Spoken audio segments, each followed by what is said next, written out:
లలిత exchange Utsav. పాత నగల అదే బరువుకి కొత్త నగలు తీసుకో. నగల ప్రైస్ లో 20% ఆదా చేసుకోవచ్చు. అందరికి ముందు సంక్రాంతి శుభాకాంక్షలు. మళ్ళీ మీడియా ద్వారా పండగ తర్వాతే కలుస్తాం మేము. సో మీడియా వారికి అలాగే తెలుగు ప్రేక్షకులకు సినిమా లవర్స్కి అందరికీ సంక్రాంతి శుభాకాంక్షలు. ఇక గుంటూరు కారం గురించి వంశీ ఇప్పుడే చెప్పాడు. 1 o'clock పడ్డ షోస్కి కొంచెం షోస్ అయిపోయిన తర్వాత మిక్స్ రివ్యూస్ ఆడియన్స్ దగ్గరికి వెళ్ళి కానీ సోషల్ మీడియాలో కానీ చాలా మిక్స్డ్గా వచ్చింది. నేను 1 o'clock షో అయిపోయిన తర్వాత కూడా ఫోన్ కాల్స్ వచ్చిన దాంట్లో పర్వాలేదండి, యావరేజ్, 2-3 బాగుంది. సో బట్ నాకు పర్సనల్గా సినిమా చూసినప్పుడు నేను ఏదైతే ఫీల్ అయ్యానో మళ్ళీ దాన్ని నేను క్రాస్ చెక్ చేసుకోవడానికి నేను సుదర్శన్ థియేటర్లో నేను మళ్ళీ సినిమా సెకండ్ టైం కూడా చూడడం జరిగింది.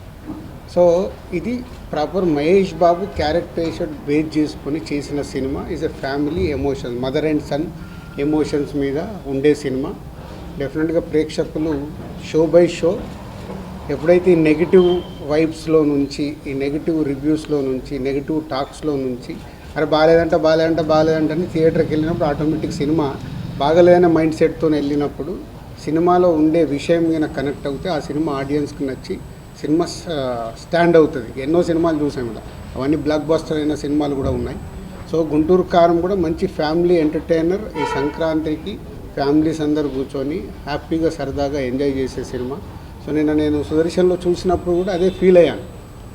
సినిమా త్రూఅవుట్గా ఎంజాయ్ చేస్తున్నారు. త్రివిక్రమ్ డైలాగ్స్ కానీ, మహేష్ బాబు గారి క్యారెక్టర్ కానీ, సో ఎండుకు లాస్ట్ మాస్ సాంగ్ దగ్గర నుంచి క్లైమాక్స్ వరకు ఇదే ఎమోషన్స్ కానీ, ఆ మాస్ సాంగ్కి వచ్చే రెస్పాన్స్ కానీ అన్నీ చూస్తే ఇది పాజిటివ్ ఫిలిం.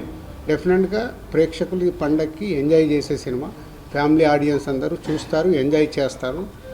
సినిమాకి మిక్స్ టాక్స్ ఇవన్నీ ఎప్పుడు పోతాయి? అల్టిమేట్గా కలెక్షన్స్ చూసిన రోజే, ఫైనల్ నంబర్స్ పండగ తర్వాత చూసిన రోజే సినిమాని ఎంత కలెక్ట్ చేసింది, ప్రీవియస్ మహేష్ బాబు సినిమా ఎంత కలెక్ట్ చేసింది, ఇప్పుడు ఈ మహేష్ బాబు గారి సినిమా ఎంత కలెక్ట్ చేసింది అనేది మీకు నంబర్స్ తెలిసిన తర్వాతే అప్పటి వరకు మాట్లాడినా కూడా ఏమైనా చేంజెస్ వచ్చే అవకాశాలు ఉంటాయి. సో ఇంకా 4 days పండగ అయిపోయే వరకు ఎవరి మీద మనం ఎవరికి కామెంట్ చేసేది లేదు, చెప్పేది లేదు. సినిమా బాగుంటే చూస్తారు. బాగుండే సినిమా ఏ సినిమా అన్నా కానీ ఎవ్వడు ఆపడు, అది చరిత్ర. మళ్ళీ ప్రతి ఇయర్ సంక్రాంతి రాగానే మా అందరికీ వార్స్ జరగడం సర్వసాధారణం. ఎందుకంటే అల్టిమేట్ ఇది వ్యాపారం. ఇక్కడ ఎవరు శత్రువులు కాదు, మిత్రులు కాదు. ఆ సంక్రాంతికి వచ్చినప్పుడు ఇక్కడ బిజినెస్ ఛాలెంజెస్ ఉంటాయి కాబట్టి వ్యాపార పరంగానే చేస్తాము. రెవెన్యూ ఎంత ఇన్వెస్ట్ చేస్తున్నారు ప్రొడ్యూసర్ కానీ డిస్ట్రిబ్యూటర్ కానీ, ఆ రెవెన్యూ ఎలా తెచ్చుకోవాలని ప్రయత్నం చేస్తారు. ఈసారి కూడా అదే జరిగింది. ఇంకా 2 రోజుల తర్వాత ఈ టాపిక్స్ ఎవరు మాట్లాడరు. ఆఫ్టర్ 16th, 17th ఓన్లీ మళ్ళీ ఎవ్రీ వీక్ సినిమాల గురించే మేమైనా మీరైనా ఫోకస్ చేస్తాం. Thank you. 1 o'clock mixed topics అన్నారు. అంటే డెబ్యూట్ షోలు పెట్టి 2000 అలా టికెట్లు ఎక్కువ రేటు పెట్టడం వల్ల ఫ్యాన్స్ డిసప్పాయింట్ అయ్యారా, లేదంటే మహేష్ బాబు క్యారెక్టర్కి అభావం పెట్టడం వల్ల మీరే అడుగుతున్నారు కదా, మీకే తెలుసు, అందుకే ఎక్కువ మాట్లాడితే ఎందుకు మహేష్ గారు ఏమన్నారు ఫ్యాన్స్తో చూసారు కదా,